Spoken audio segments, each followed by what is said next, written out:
Howdy, howdy, howdy. It's Brunch with Brian, your home investing live stream. Hope you're feeling great. I hope you had a great weekend. I'm wearing a red shirt in honor of Valentine's Day when I couldn't be with you yesterday. But we made a real cute little post and put a picture up there from a couple years ago. So go check that out on our Facebook page. So today I want to talk about a couple of things. I want to talk about mortgages today.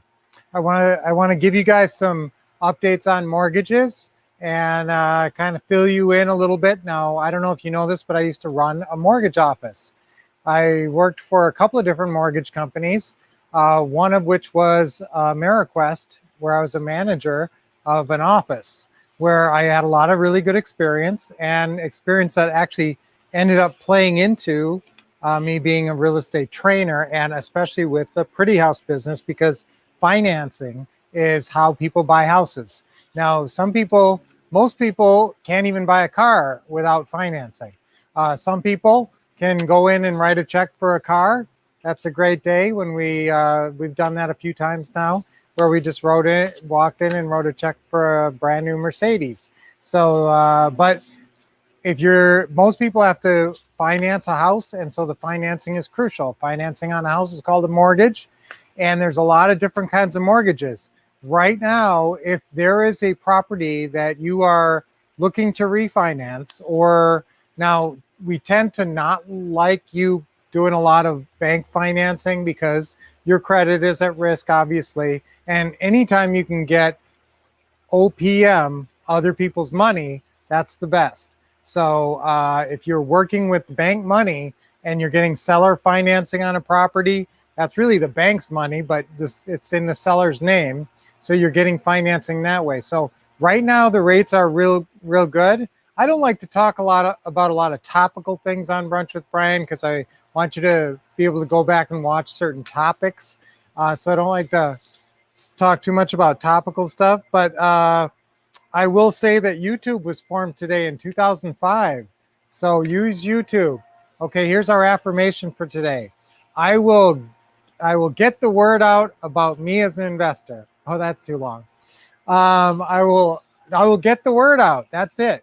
Okay, now you got to do marketing that, and YouTube is a way to get the word out. So yes, I do want you to make YouTube videos and put YouTube videos out for your business. So ready? I will get the word out. Ready? 1, 2, 3. I will get the word out, because that's how people will find you, and that's how you'll get deals. Now, mortgages, how about another one? I will be smart about financing. Let's say that. 1, 2, 3. I will be smart about financing. Let's say that one again.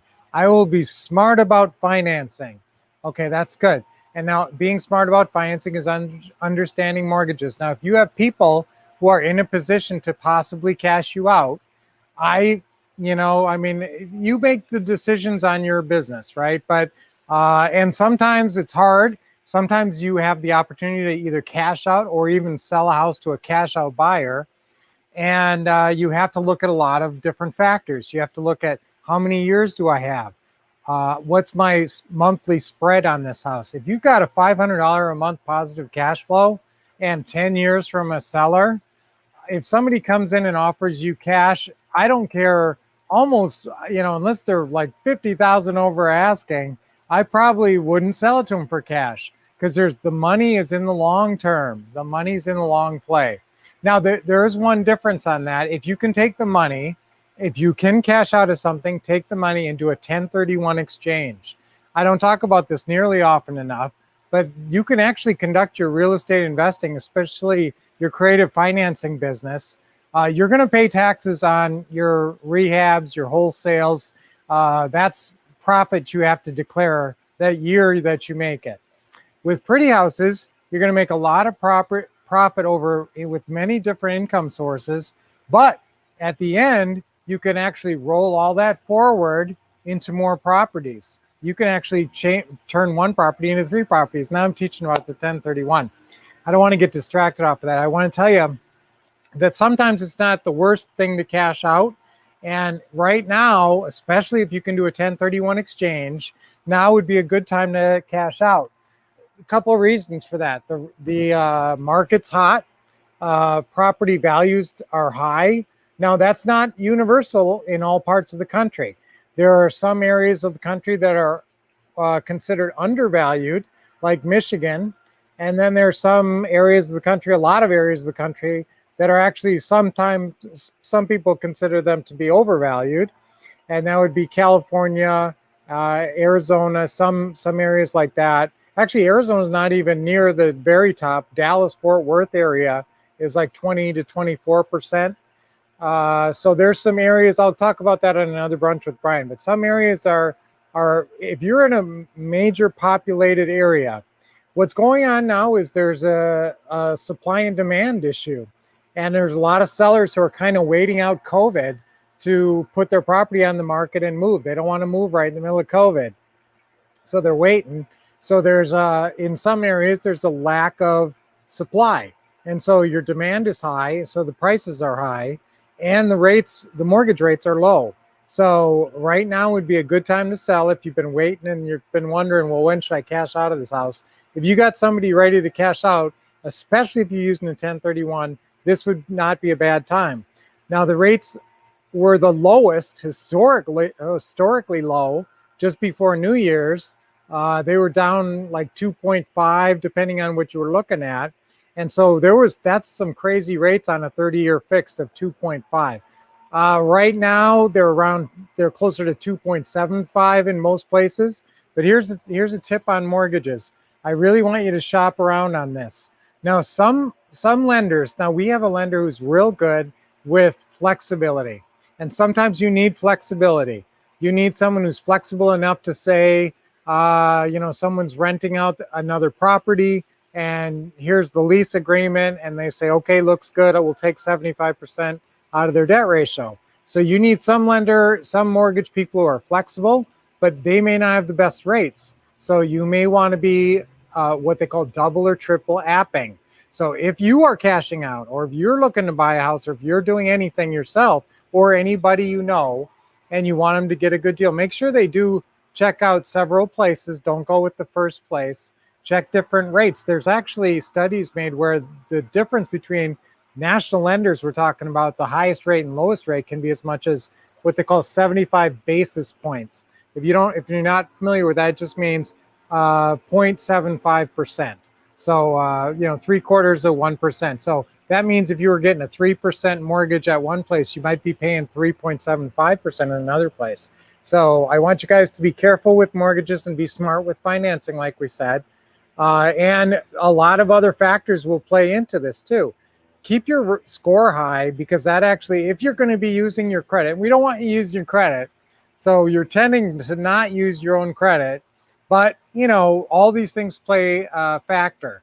And when you're talking to your customers that you're helping cash out, these things all play a factor. If their score is 650, that's different than 750 or even 800. So if somebody has a really high score, actually the difference between 800 and 650 is actually, according to one study, 0.42 basis points average. So that's almost 0.5% on your interest rate. Now, if you don't understand mortgage rates and interest rates, that 0.5%, run a mortgage sometime. Get your mortgage calculator out and see how much 1% will change you, not only your payment, but how much you pay over 30 years.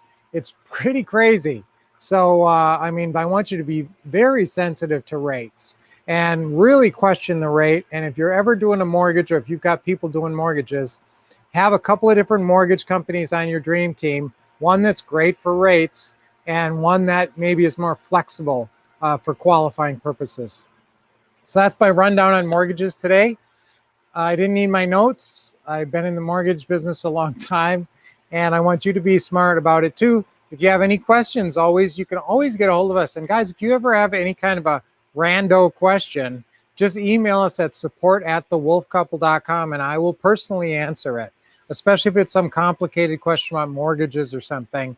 I'm more than happy to help you and give you a little feedback by email. So let us know if you need help on mortgages. I'm sort of the mortgage guy.